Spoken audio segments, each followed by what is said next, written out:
Hola, hola, hola. Buenas tardes. Bueno, pues siguiendo con el tema que nos ocupa, todo esto del juicio sano, del sano juicio y todos sus satélites, ¿no? Estaba hablando ayer de las fases de la objetividad y de la subjetividad, de todo esto de las sensaciones y de lo que nos producen y de cómo pueden ir desapareciendo en base a un ejercicio de objetividad que consiga ponerlas en su justo y real lugar. Hablábamos de que las sensaciones que no están basadas en hechos pues desaparecen cuando se objetiviza lo que tenemos entre manos, y tenemos que aprender que las sensaciones no son hechos, que son solamente eso, sensaciones. Entonces muchas veces nos producen situaciones que nos descolocan, nos producen situaciones de estrés mental, y echamos mano del famoso autodiagnóstico que nunca puede ser objetivo, sencillamente porque el ser humano es subjetivo por naturaleza, ¿no? Y que la objetividad pues nos indica que casi todos los titubeos, las dudas, los bloqueos, la paralización, en cualquiera de los casos pues provienen del miedo, ¿no? Del temor a lo que sea, del temor intelectual, del temor emocional, también hablamos. Y creo que nos quedábamos, bueno, en cuanto a que en una persona neurótica, normalmente suele ocurrir que en este proceso de objetivización, la objetivización también tiene un componente de aceptación importante, ¿no? Porque veréis que es que muchos síntomas de enfermedades, de las que sean, asustan más que la enfermedad misma. Pero como se puede comprobar, si uno se pone con el trabajo de objetivización, la mayor parte de ellos que convertimos en angustiosos no son peligrosos. En sí mismos, los síntomas no son peligrosos, ¿no? Pero los podemos convertir en una crisis de angustia o de ansiedad porque nos metemos en darle a las sensaciones nerviosas un cariz, un calado, una importancia que no tienen, porque muchas veces juzgamos como dañinas cosas que no son dañinas, ¿no? Es decir, que convertimos sensaciones triviales en angustiosas al darles demasiada atención y no actuar. Cuando nos quedamos bloqueados en una sensación y no hacemos nada, no movemos los músculos, no hacemos ninguna cosa que nos saque del bucle en el que nos metemos y nos quedamos pues como un gorrión ante una serpiente, ¿no? Totalmente bloqueados, paralizados hasta que le pegan el bocado.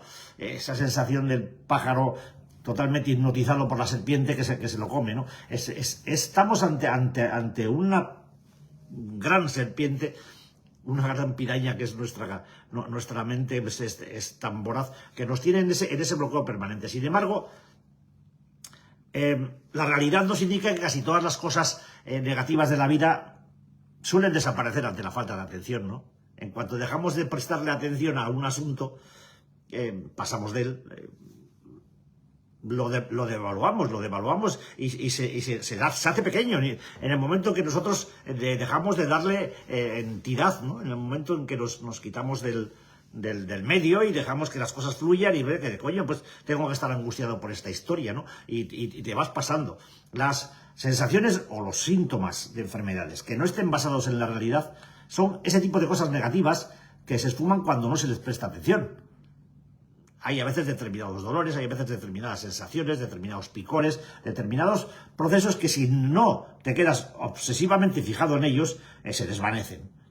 A veces basta con quitar la atención de ahí y no darles más alimento, porque la atención alimenta todo eso. Cuando tú tienes a alguien que te está generando un cierto malestar, digo, alguien externo a ti que te produce un cierto malestar, te desasosiega, y normalmente es porque te quedas prestando atención a las cosas que hacen que tú ves que te afectan a ti. Si automáticamente dejas de prestarle atención, o si lo dejas de lado y te vas a otra cosa, esa persona se desvanece.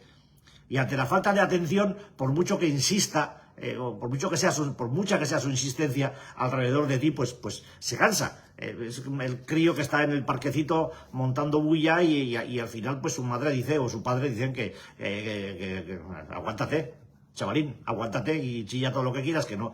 Y si vas y lo coges y le prestas atención, pues posiblemente el llanto hasta se incremente. A ver, la gente que como neurótica como yo, que piensan continuamente en negativo, se tienen que actualizar, se tienen que recomponer, tienen que resetearse, ¿no? Porque cuando alguien está pensando continuamente en nunca mejoraré, nunca cambiaré, nunca estará bien físicamente, nunca estaré bien emocionalmente, desde luego no lo estarán. No lo estarán porque ya decidieron no estarlo. Si la instrucción básica, automática, permanente, continua, que brota, es la instrucción negativa, de no puedo, no soy capaz, esto para mí es imposible, nunca conseguiré nada. A ver, en ese plan ya has decidido no hacer nada. Por tanto, hay que dar un salto adelante en esta historia. Yo no estoy...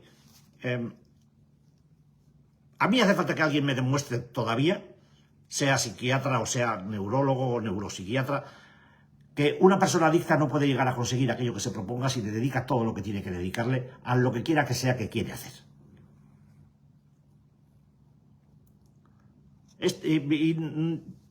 No es pretencioso.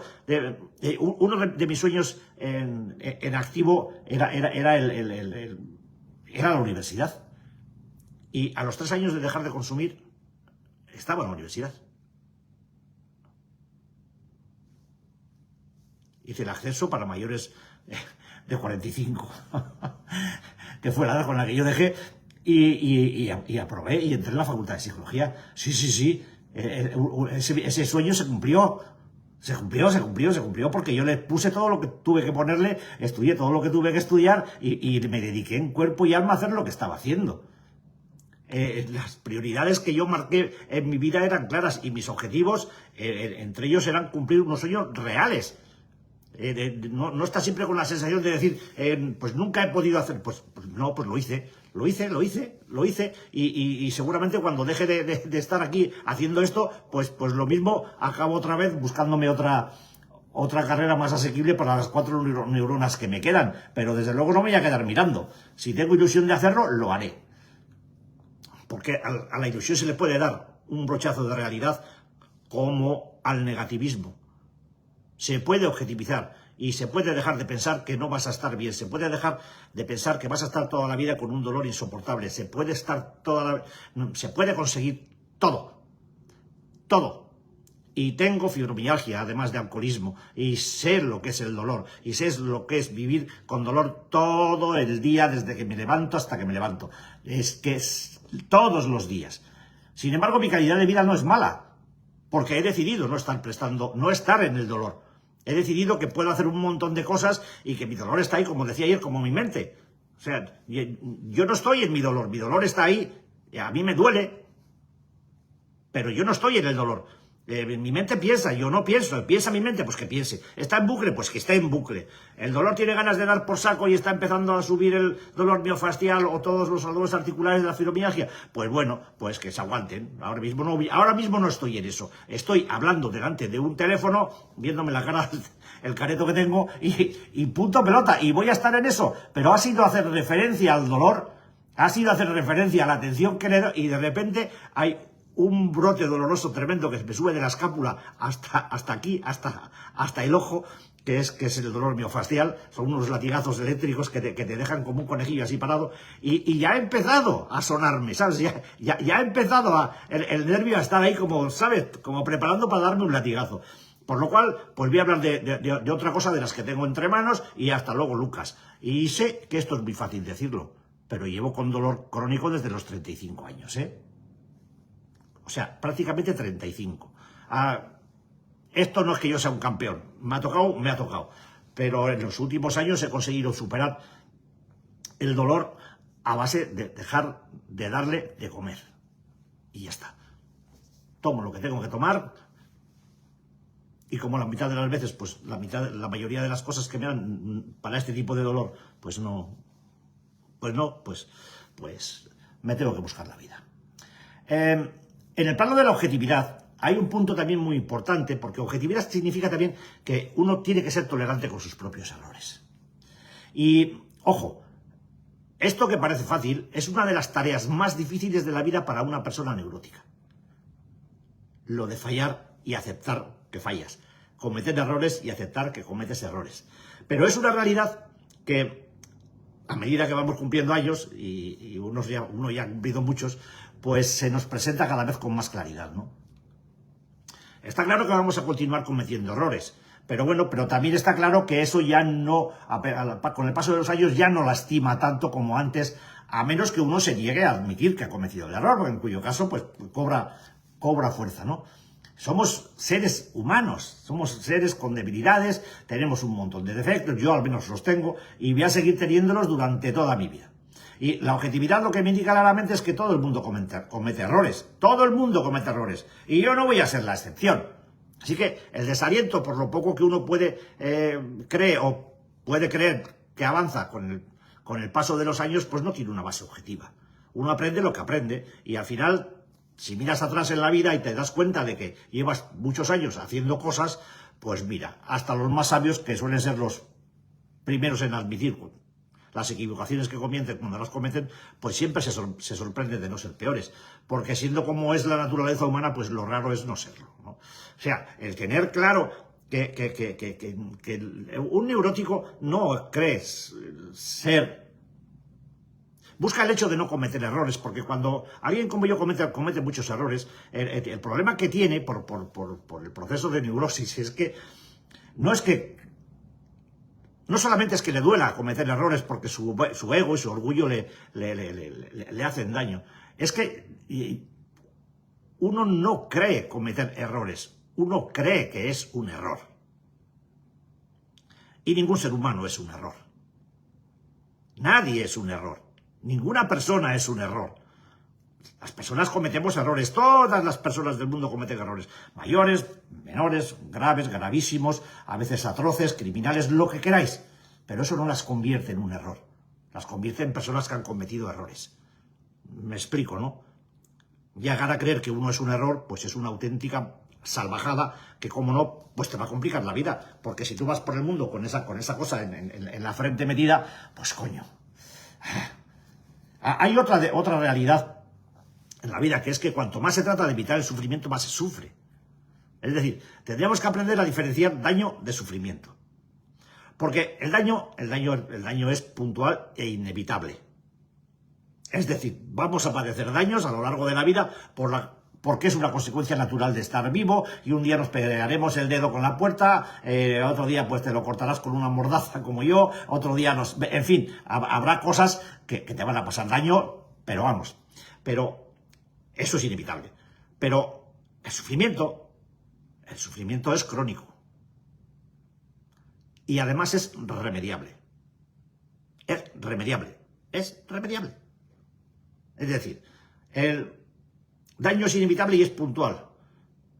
El sufrimiento, si lo sigues abasteciendo, va a mantenerse de una manera permanente. Y la forma de remediarlo es no cronificarlo, porque no tienes por qué estar sufriendo. El sufrimiento puede ser prolongado o puede ser algo que caduque. ¿Quieres que caduque tu sufrimiento? Bueno, asiéntate en la objetividad e intenta tener claro que lo que duele, duele hasta que deja de doler. Y tiene un ciclo natural. Las cosas duelen, hasta las más graves duelen hasta un punto. Llegado a ese punto ya dejan de doler. Pero si las sigues abasteciendo, si sigues generándote rencor y resentimiento sobre la situación o sobre el problema que sea, vas a seguir sufriendo. Entonces, si quieres que caduque, deja de alimentarlo, ¿no? Bueno, y otro hecho evidente para los neuróticos como yo, pues es que la perfección, en fin, en cuanto a la objetividad, hay que tener claro que es la más rara de las virtudes. O sea, es tan rara que es que no existe. Está fuera de todo alcance humano. El perfeccionismo existe, la perfección no.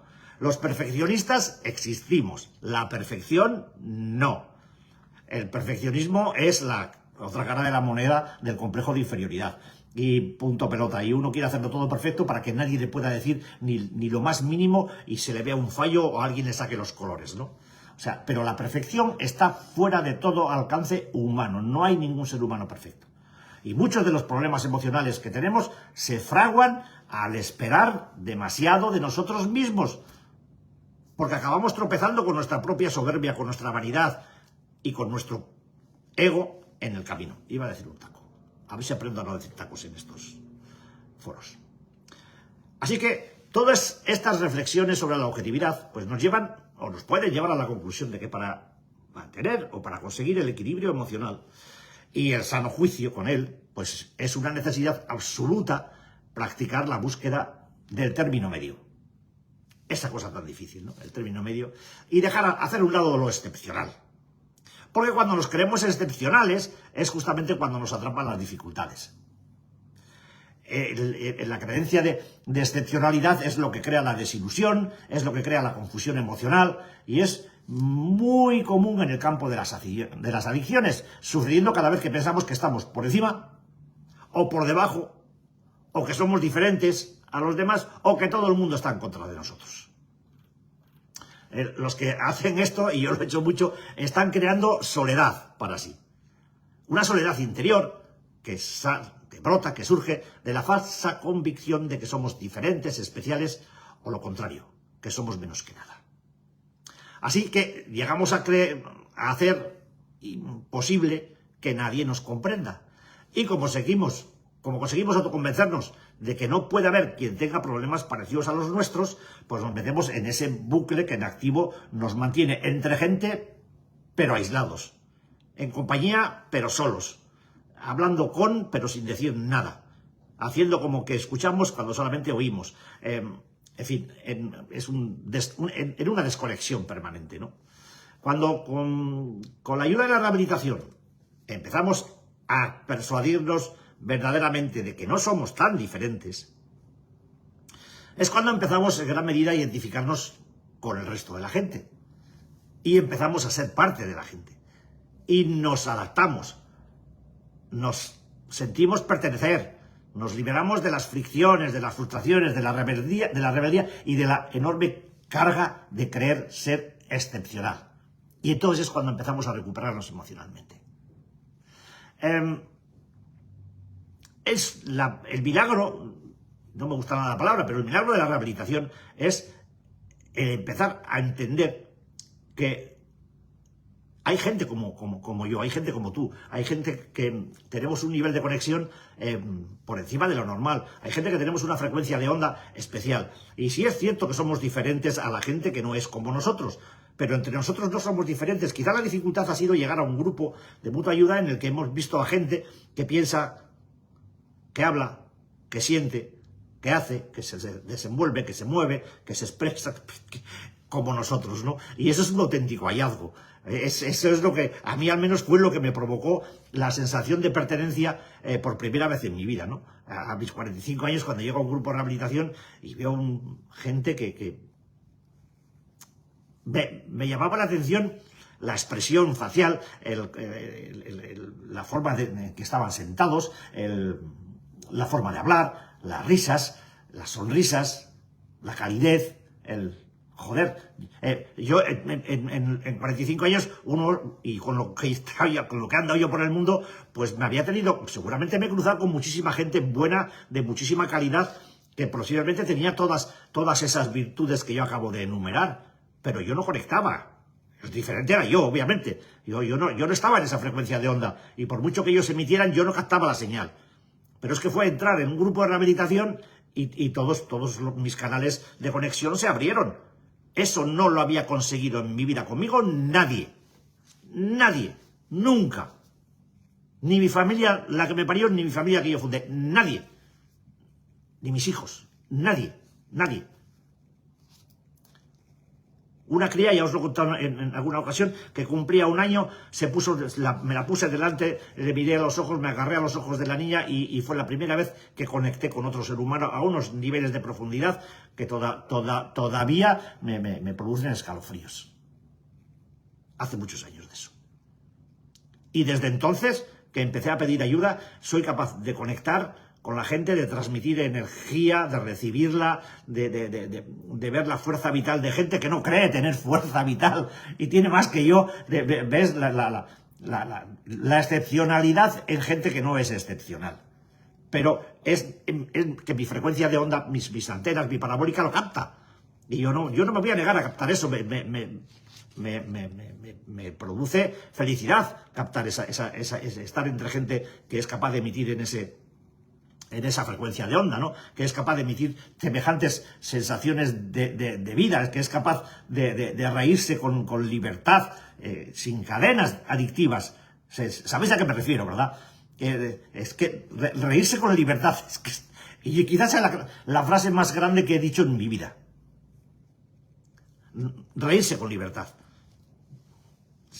Sin las cadenas de la adicción, sin la esclavitud de la adicción, sin la dependencia, sin la observación de que alguien te pueda ver ridículo riéndote o sin miedo a reírte, ¿no? Esa es la libertad de la risa, ¿no? La libertad de la alegría. Joder, eso es grandioso. Pues eso es lo que te da un grupo de apoyo, un grupo en el que la gente se mueve con unos... Es que nos movemos de otra manera, hablamos de otra manera, nos reímos de otra manera, respiramos de otra manera. Joder, sí somos diferentes, pero entre nosotros nos podemos entender a la perfección. Quiero decir que entre nosotros la excepcionalidad, el que la busca, pues que la busque. Pero normalmente el que la busca no la encuentra, porque hay más gente, ¿no? Entonces, yo digo que es ahí cuando uno empieza a entenderse a sí mismo, pero entendiéndose en los demás, ¿no? Esa es la extraña paradoja de esta historia, y por la cual uno no lo puede hacer solo, y por la cual los profesionales se desesperan con nosotros porque no sacan carrera. Es que yo no me entiendo en un profesional, yo me entiendo en otro como yo enfrente de mí, que está diciendo una serie de cosas que a mí me llegan hasta el tuétano. Es que esta es la historia que hace que los grupos de ayuda mutua sean una entidad científica de rehabilitación, en alcanzar unos niveles de comunicación totalmente... O sea, me vino otra vez a la cabeza los testimonios de nuestros compañeros ayer en Tarancón, familiares y el alcohólico que subió a hablar, ¿no? Y joder, es que... y no quiero poner otra vez la cuestión sobre... Bueno, pues sí la voy a poner, ¿qué cojones la voy a poner?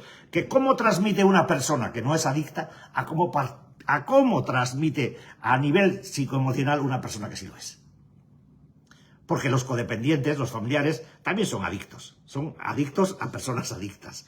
Y esto, ese nivel de transmisión especial es el que yo reclamo en todas las jornadas que se celebren, pero con un protagonismo mucho más alto.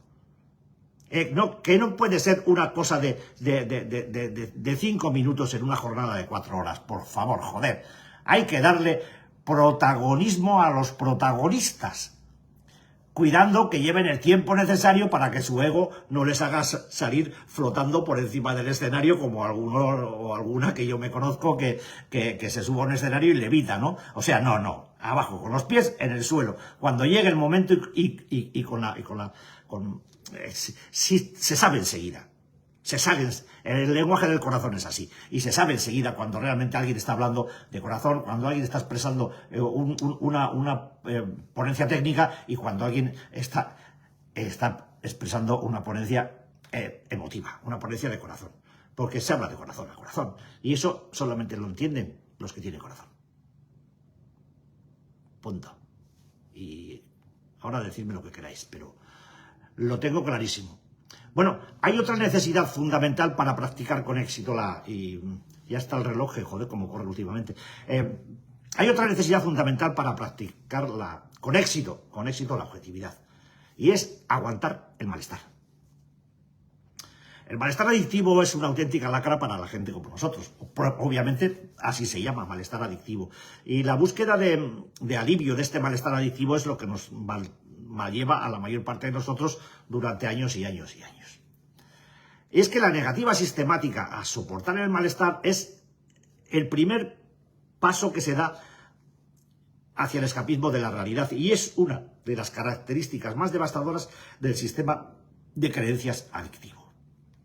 Es decir, la creencia de que a mí todo me tiene que salir bien, de que a mí no me puede doler nada. Fijaos los años que llevo con dolor. No me puede doler nada, que todo me tiene que salir bien a la primera, que yo tengo que conseguir las cosas sin ningún tipo de esfuerzo. O sea, si le damos un repaso al sistema de creencias adictivo, vamos a ver que hay una cantidad de pretensiones bárbaras, por irreales, que son las que generan el malestar. Es decir, cuando tú pretendes conseguir cosas imposibles, ¿Cómo vas a estar bien si lo imposible es imposible?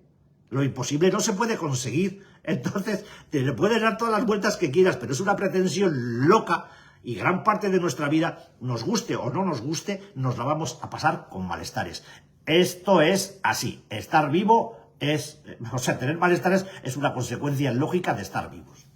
Y además, y también lógicamente, con el paso de los años, pues la carga de molestias y de dolores pues se va incrementando, la máquina se gasta, se va desgastando y joder, pues a menos que aprendamos a tolerar el malestar, pues podemos terminar en la eterna búsqueda del universo de la falta de dolor que tanta gente persigue y no encuentra nunca. Y esta es una de las dificultades básicas de la vida de las personas neuróticas, la negativa a tolerar los malestares o dolores diarios. Así que, como personas intolerantes al dolor y al simple malestar, pues nos pasamos la vida en busca de la pastilla milagrosa.